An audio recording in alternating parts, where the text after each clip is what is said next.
vamos ouvir juntos mais essa. Durante missa realizada na Catedral de Brasília na noite de ontem, o vice-presidente Geraldo Alckmin afirmou que Flávio Dino era o homem certo, no momento certo, para ajudar a salvar a democracia. Quis o destino que fosse o ministro da Justiça e Segurança, sendo o homem certo, no momento certo, para ajudar a salvar a democracia. Mestre Augusto Nunes. Ele, se fosse realmente religioso, como se apresentava, ele não diria isso por temer que um raio de proporções bíblicas caísse da cabeça dele aí no momento em que ele pronunciava a frase. Aquelas coisas da Bíblia mesmo. Bom, esse é outro farsante. Vamos lá. O ministro Flávio Dino é comunista, confesso. Ninguém está acusando ninguém, até porque se quiser ser comunista, só vai mostrar que é estúpido, mas tem o direito. Existe alguma Corte Suprema no regime comunista? Existe poder judiciário? Nenhum. Nenhum. O país, o regime com que ele sonha, não tem nenhum outro poder além do que emana do partido. Pronto, é o Partido Comunista, é o Comitê Central, o ditador é o secretário-geral do Partido Comunista. O Comitê Central do Partido Comunista decide tudo. O resto é penduricário. Pode haver tribunal aberto e tal, tudo, nós sabemos como funciona a justiça em países comunistas como a China, a Rússia agora tem essa herança, né?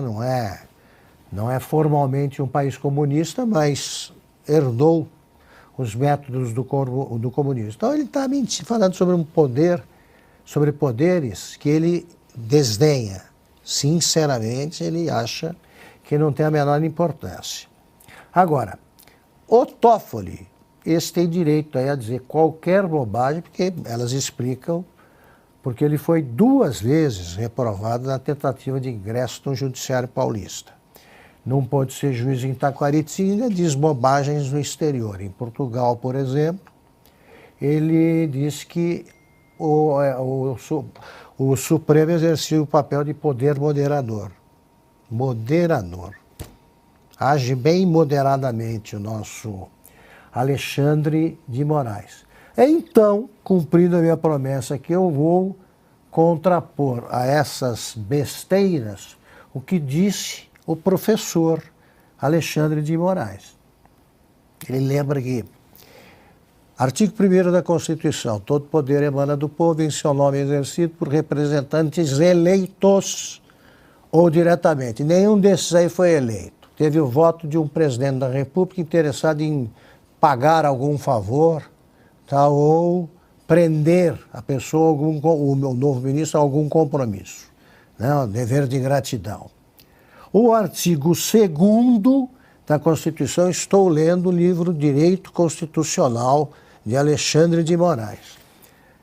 Lembra que o artigo 2º diz: são poderes da União independentes e harmônicos entre si, o Legislativo, o Executivo e o Judiciário. Eu não sei o que pensa hoje a reencarnação como ministro do Alexandre de Moraes. Mas está aqui.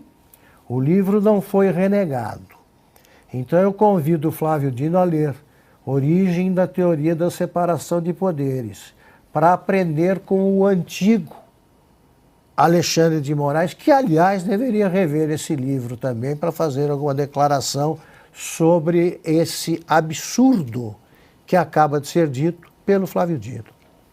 Alexandre Garcia, como avalia a fala do vice-presidente na linda Catedral de Brasília, usando o microfone do padre? Aliás, como está na tarja, o nosso Cleiton Ubinha colocou ali, missa ou palanque, Alexandre? Pois é, ele foi chamado lá para... Ele imaginou que tinha que fazer uma apologia e fez, né? Como fez apologia a Lula depois de ter mostrado o Lula como o pior dos políticos brasileiros, né? Eu imagino Eu lembro da campanha eleitoral de Alckmin pela presidência da República, em que ele espinafrava quem quer que fosse comunista. Então, ele tá se adaptando às circunstâncias. Ele tem que falar bem. Tá, tem que falar bem, então eu vou falar bem. Né? Depois, se um dia eu assumir a presidência da República, por algum motivo, aí eu vou, vou dizer toda a verdade que eu realmente penso. Eu acho que é isso. Ele é médico anestesista, né? Eu acho que de vez em quando ele anestesia períodos de tempo para se adaptar a outro, depois tem a possibilidade de voltar atrás. É muito estranho, né? Estranhíssimo. Quando eu tomei conhecimento dessa declaração, eu disse, puxa vida, mais uma, né? Não é a primeira. A primeira foi sobre o próprio presidente Lula. Piotr, para fechar então.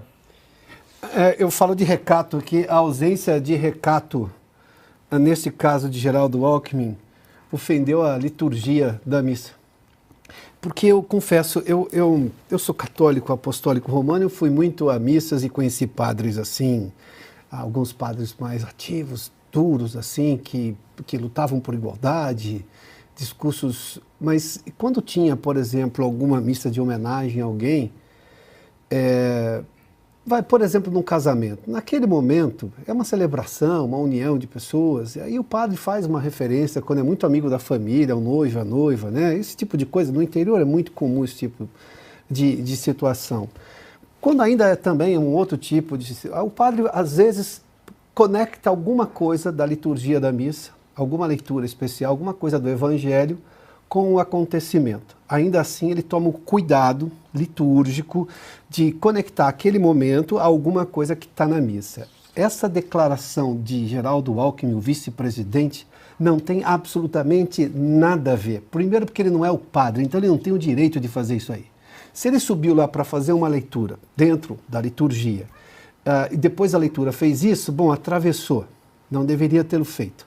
Faltou com um pouco de recato também. E de liturgia do cargo que ele deveria ter, que ele teve como governador, diga-se de passagem, aqui em São Paulo, mas como vice-presidente não me parece ser o caso mais. Se ele foi lá chamado a fazer um discurso, aí transformaram a missa num comício. E aí, convenhamos, né? Perderam-se todos os escrúpulos.